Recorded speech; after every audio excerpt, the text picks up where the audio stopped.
आज हम लोग पढ़ने वाले हैं हड़प्पा की कहानी। अक्सर पुरानी इमारत अपनी कहानी बताती है।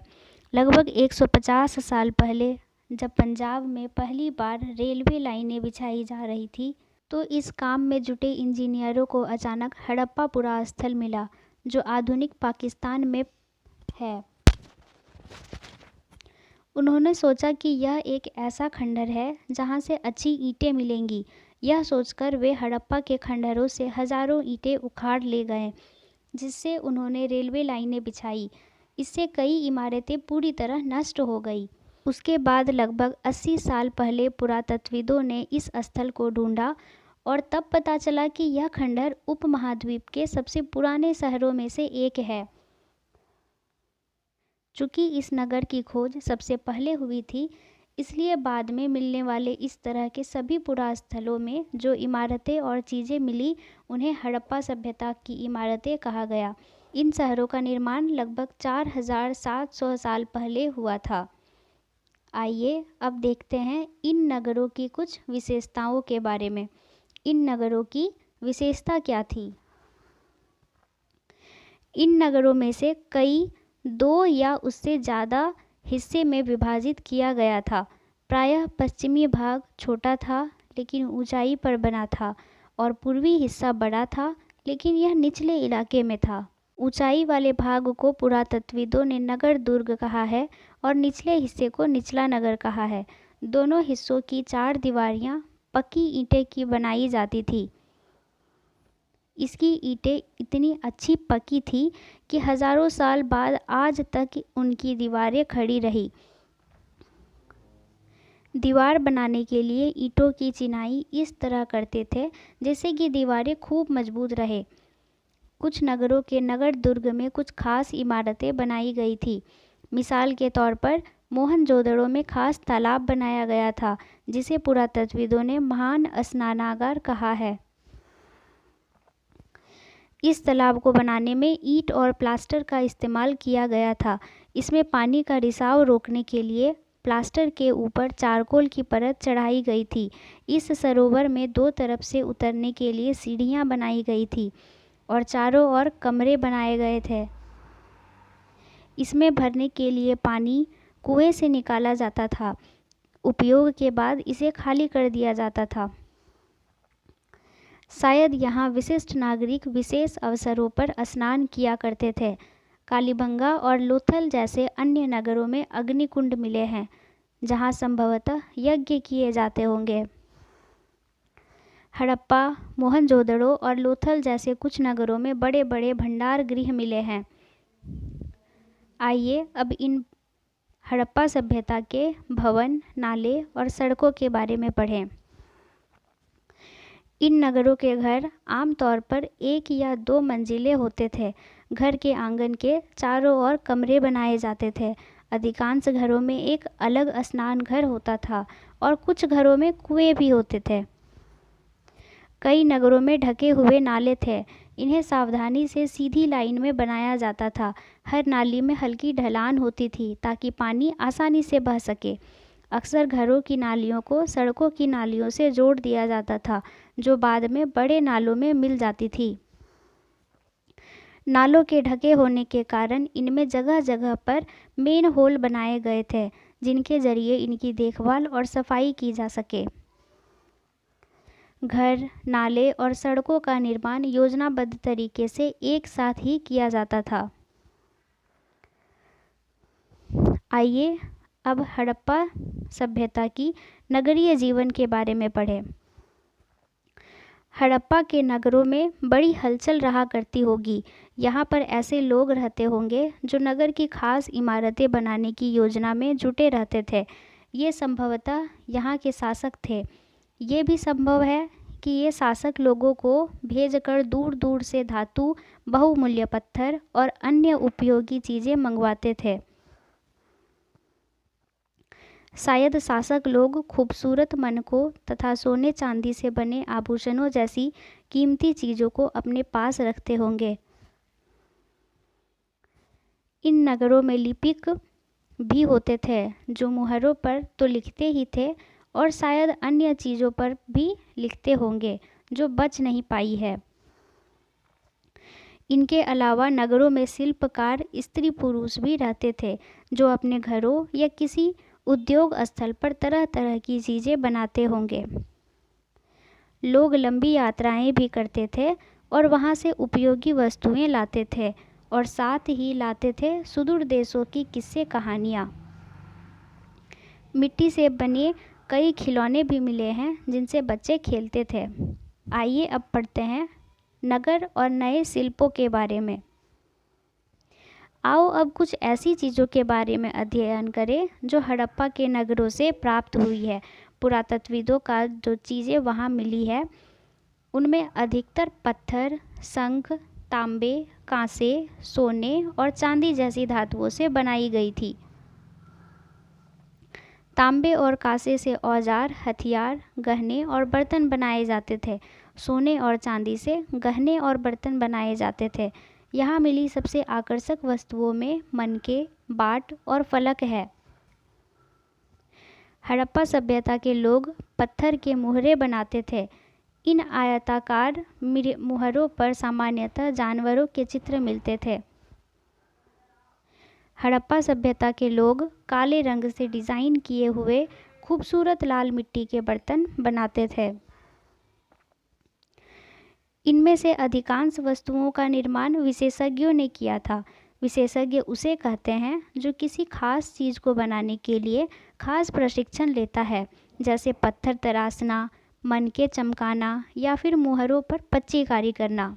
हर व्यक्ति विशेष नहीं हो सकता था। हमें यह पता नहीं है कि क्या सिर्फ पुरुष ही ऐसे कामों में प्रशिक्षण हासिल करते थे या फिर केवल महिलाएं ही। शायद कुछ महिलाएं और पुरुष दोनों ही इस काम में दक्ष थे।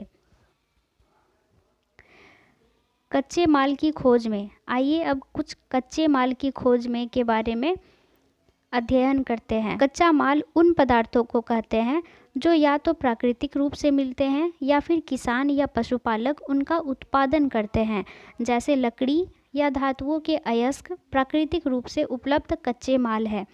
इनमें फिर कई तरह की चीज़ें बनाई जाती है। मिसाल के तौर पर किसानों द्वारा पैदा किए गए कपास को कच्चा माल कहते हैं, जिसे बाद में कताई बुनाई करके कपड़ा तैयार किया जाता है। हड़प्पा में लोगों को कई चीज़ें वहीं मिलती थी, लेकिन तांबा, लोहा, सोना, चांदी और बहुमूल्य पत्थरों जैसे पदार्थों का वे दूर दूर से आयात करते थे। फेयंस क्या होता है? पत्थर और शंख प्राकृतिक तौर पर पाए जाते हैं, लेकिन फेयंस को कृत्रिम रूप से तैयार किया जाता है। बालू या स्फटिक पदार्थों के चूर्ण को गोंद में मिलाकर उनसे वस्तुएं बनाई जाती थी। उसके बाद उन वस्तुओं पर एक चिकनी परत चढ़ाई जाती थी। इस चिकनी परत के रंग प्रायः नीले या हल्के समुद्री हरे होते थे। फेयंस से मनके, चूड़ियाँ, बाले और छोटे बर्तन बनाए जाते थे। हड़प्पा के लोग तांबे का आयात संभवतः आज के राजस्थान से करते थे। यहाँ तक कि पश्चिम एशियाई देश ओमान से भी तांबे का आयात किया जाता था। कांसा बनाने के लिए तांबे के साथ मिलाई जाने वाली धातु टीन का आयात आधुनिक ईरान और अफ़गानिस्तान से किया जाता था। सोने का आयात आधुनिक कर्नाटक और बहुमूल्य पत्थर का आयात गुजरात, ईरान और अफ़गानिस्तान से किया जाता था। आइए अब जानते हैं नगरों में रहने वाले के लिए भोजन कहाँ से प्राप्त होता था। लोग नगरों के अलावा गांव में भी रहते थे। वे अनाज उगाते थे और जानवर पालते थे। किसान और चरवाहे की शहरों में रहने वाले शासकों, लेखकों और दस्तकारों को खाने के सामान देते थे। पौधों के अवशेषों से पता चलता है कि हड़प्पा के लोग गेहूं, जौ, दालें, मटर, धान, तिल और सरसों उगाते थे। जमीन की जुताई के लिए हल का प्रयोग एक नई बात थी। हड़प्पा काल के हल तो नहीं बच पाए हैं क्योंकि वे प्रायः लकड़ी से बनाए जाते थे, लेकिन हल के आकार के खिलौने मिले हैं। इस क्षेत्र में बारिश कम होती है, इसलिए सिंचाई के लिए लोगों ने कुछ तरीके अपनाए होंगे। संभवतः पानी का संचय किया जाता होगा और ज़रूरत पड़ने पर उससे फसलों की सिंचाई की जाती होगी। हड़प्पा के लोग गाय, भैंस, भेड़ और बकरियां पालते थे। बस्तियों के आसपास तालाब और चारागाह होते थे, लेकिन सूखे महीनों में मवेशियों के झुंडों को चारा पानी की तलाश में दूर दूर तक ले जाया जाता था। वे बेर जैसे फसलों को इकट्ठा करते थे, मछलियां पकड़ते थे और हिरन जैसे जानवरों का शिकार भी करते थे। आइए अब जानते हैं गुजरात में हड़प्पा कालीन नगर का सूक्ष्म निरीक्षण। कच्छ के इलाके में खदीर बेत के किनारे धौलावीरा नगर बसा था।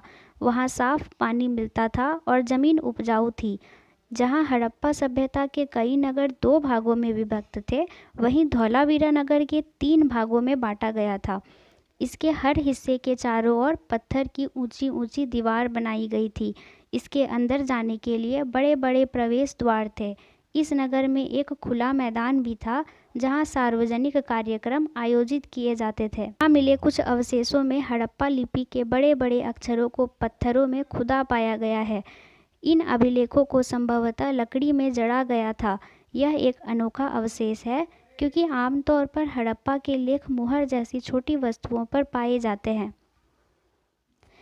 गुजरात की खंबात की खाड़ी में मिलने वाली साबरमती की एक उपनदी के किनारे बसा लोथल नगर ऐसे स्थान पर बसा था जहां कीमती पत्थर जैसा कच्चा माल आसानी से मिल जाता था।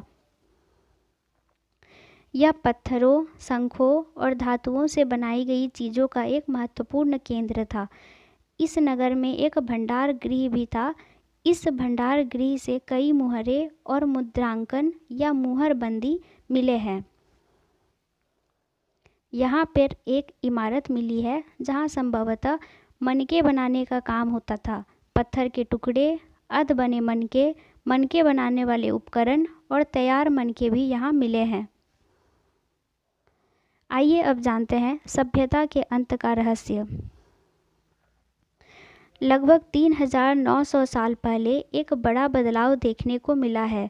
अचानक लोगों ने इन नगरों को छोड़ दिया। लेखन, मुहर और बाटों का प्रयोग बंद हो गया। दूर दूर से कच्चे माल का आयात काफ़ी कम हो गया। मोहनजोदड़ो में सड़कों पर कचरे के ढेर बनने लगे। जल निकास प्रणाली नष्ट हो गई और सड़कों पर ही झुग्गी नुमा घर बनाए जाने लगे। यह सब क्यों हुआ कुछ पता नहीं। कुछ विद्वानों का कहना है कि नदियाँ सूख गई थी। अन्य का कहना है कि जंगलों का विनाश हो गया था। इसका कारण ये हो सकता है कि ईंट पकाने के लिए ईंधन की ज़रूरत पड़ती थी। इसके अलावा मवेशियों के बड़े बड़े झुंडों से चारागाह और घास वाले मैदान समाप्त हो गए होंगे। कुछ इलाकों से बाढ़ आ गई, लेकिन इन कारणों से यह स्पष्ट नहीं हो पाता है कि सभी नगरों का अंत कैसे हो गया, क्योंकि बाढ़ और नदियों के सूखने का असर कुछ ही इलाकों में हुआ होगा। ऐसा लगता है कि शासकों का नियंत्रण समाप्त हो गया। जो भी हुआ हो, परिवर्तन का असर बिल्कुल साफ दिखाई देता है। आधुनिक पाकिस्तान के सिंध और पंजाब की बस्तियां उजड़ गई थी। कई लोग पूर्व और दक्षिण के इलाकों में नई और छोटी बस्तियों में जाकर बस गए। इसके लगभग 1400 साल बाद नए नगरों का विकास हुआ। आइए अब कुछ अन्यत्र चीज़ें सीखते हैं। अपने एटलस में मिस्र ढूंढो। नील नदी के आसपास वाले इलाकों को छोड़कर मिस्र का अधिकांश भाग रेगिस्तान है। लगभग 5000 साल पहले